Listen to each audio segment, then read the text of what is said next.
This presentation will cover the Person, Environment, Occupation Performance Model, PEOP. This was developed by Drs. Charles Christensen, Carolyn Baum, and Julie Bass. This model can be used with any population. A few focuses of this model are to enhance participation, performance, well-being, and quality of life, to identify enablers and barriers to performance, to improve the interaction between the person and the environment, which influences occupational performance and participation, and to build a good client-therapist relationship. This model looks closely at person and environment. The person's intrinsic factors are physiological, cognitive, spiritual, neurobehavioral, and psychological. Extrinsic or environmental factors include 1. Social support, 2.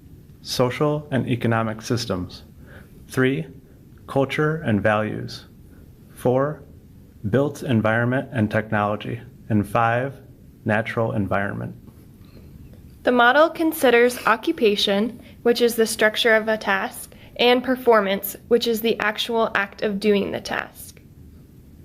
Together, all of these factors influence occupational performance and participation. The PEOP assessment tool is a continuum in which the client rates their intrinsic and extrinsic factors as either enablers or barriers to their performance. The intervention process includes 4 steps. Step 1, narrative. This step includes a client interview using active listening and therapeutic use of self to get the client's story. Step 2, assessments and evaluations. The client's needs and goals are identified. The therapist examines enablers and barriers related to the person, environment, and occupation. Step 3, interventions. The therapist identifies an approach to create, promote, establish, restore, maintain, habilitate, modify, or compensate. The intervention occurs in context of the natural environment. Step 4, outcomes. The intervention should result in improved performance, participation, and well-being. One critique of the model is that there are no direct outcome measures due to the nature of the assessment tool. One strength of the model is that it's relatively easy to use, it's free, and it focuses on the interaction between person and environment and how this affects occupation.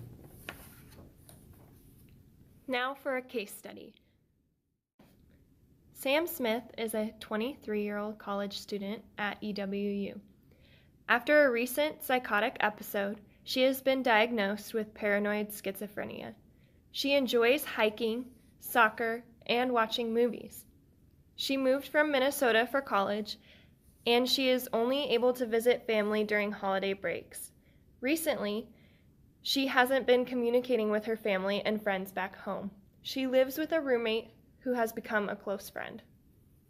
Looking at Sam through the PEOP model, we are going to consider her intrinsic and extrinsic factors. Sam's intrinsic factors are as follows. Psychological. She was diagnosed with paranoid schizophrenia 3 weeks ago. She has been experiencing delusions and hallucinations regarding an outside agency targeting her. Neurobehavioral. Her hallucinations are visual and auditory. Cognitive. She is demonstrating poor judgment, decreased reasoning skills, and poor response inhibition. Physiological. She is experiencing decreased sleep and increased stress due to paranoia. And spiritual. She values getting her degree and being a contributing member of society. Her extrinsic factors are as follows.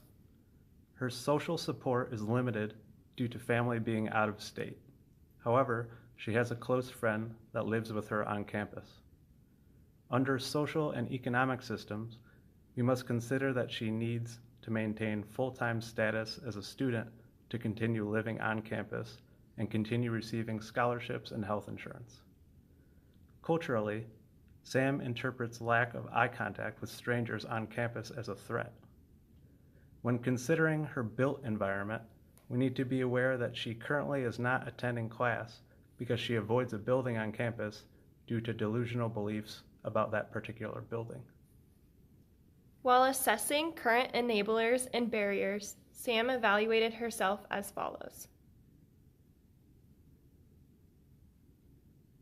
In order to promote occupational performance and participation, we will target interventions in regards to person, environment, and occupation in reflection of her self-assessment.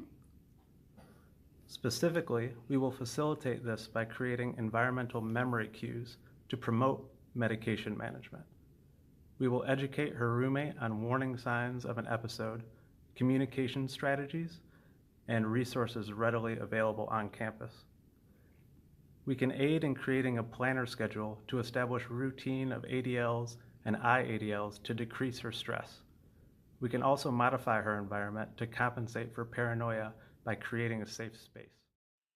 While using these strategies, Sam was able to increase her current functioning and remain a student on campus.